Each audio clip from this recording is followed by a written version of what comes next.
దేశవ్యాప్తంగా ఎన్నో అవకతవకలు జరిగినటువంటి పరిస్థితి ఉంది. అదేవిధంగా పేపర్ లీకేజ్ కూడా జరిగినట్టు, ఎన్నో అవమానాలు అవకతవకలు జరిగినట్లు కూడా దేశవ్యాప్తంగా ఆరోపణలు వస్తూ ఉన్నాయి.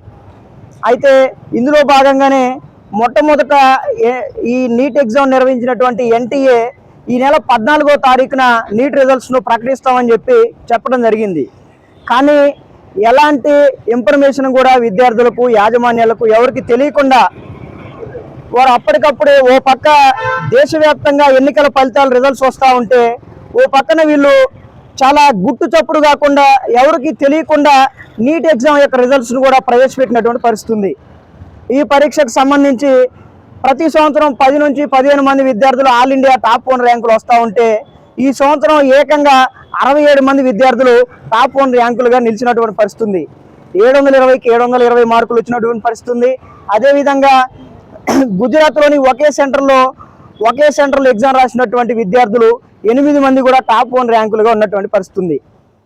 గుజరాత్లో ఒక ఎడ్యుకేషనల్ ఇన్స్టిట్యూషన్కి సంబంధించినటువంటి యజమాని 10 నుంచి 20 లక్షల విద్యార్థుల వద్ద నుంచి తీసుకొని పేపర్ లీకేజ్ చేసినటువంటి ఆరోపణలు పెద్ద ఎత్తున దేశవ్యాప్తంగా వస్తూ ఉన్నాయి.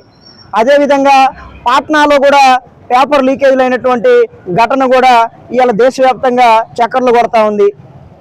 అదేవిధంగా విద్యార్థులు ఒక సరైన ప్రశ్నకు సమాధానాన్ని రాస్తే 4 మార్కులు యాడ్ అయ్యేటువంటి పరిస్థితి ఉంది.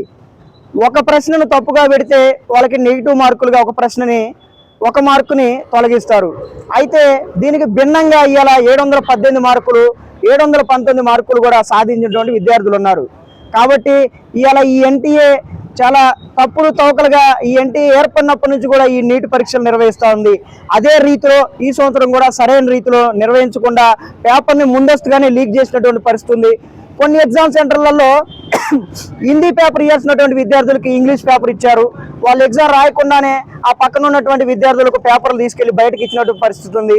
కాబట్టి ఇవాళ ఈ ఎన్టీఏ నిర్వహించినటువంటి నీట్ పరీక్షలో జరిగినటువంటి అవకతవకలన్నిటిపైన న్యాయ విచారణ జరిపించాలని వాళ్ళొక నామమాత్రంగా ఒక కమిటీని వేశారు. కానీ నామమాత్రంగా కాదు, ఇలా దేశవ్యాప్తంగా రేపు ప్రజల యొక్క ప్రాణాలు కాపాడాల్సినటువంటి డాక్టర్లు ఎంపిక చేసేటువంటి MBBS నీటికి సంబంధించిన ఎంట్రన్స్ పరీక్ష కాబట్టి ఇలా పూర్తిగా న్యాయ విచారణ జరిపించాలి. అదేవిధంగా ఈ అవకతవకలకు పాల్పడ్డంటి వ్యక్తులు ఎవరైతే ఉంటారో వారిపైన కఠినమైన చర్యలు తీసుకోవాలని చెప్పేసి గతంలో ఉన్నట్లుగానే రాష్ట్రాల్లోనే ఈ నీట్ పరీక్షను పేపర్లను తయారు చేసి ఎగ్జామ్ నిర్వహించేటువంటి రీతిలోనే మళ్ళీ ఈ నీట్ను తీసుకురావాలని చెప్పేసి, ఎన్టీఏని రద్దు చేయాలని చెప్పేసి ఇవాళ SFI దేశవ్యాప్తంగా నిరసన కార్యక్రమాలు నిర్వహిస్తూ ఉంది. అందులో భాగంగానే ఖమ్మం జిల్లాలో కూడా ఈ కార్యక్రమం నిర్వహిస్తున్నాం.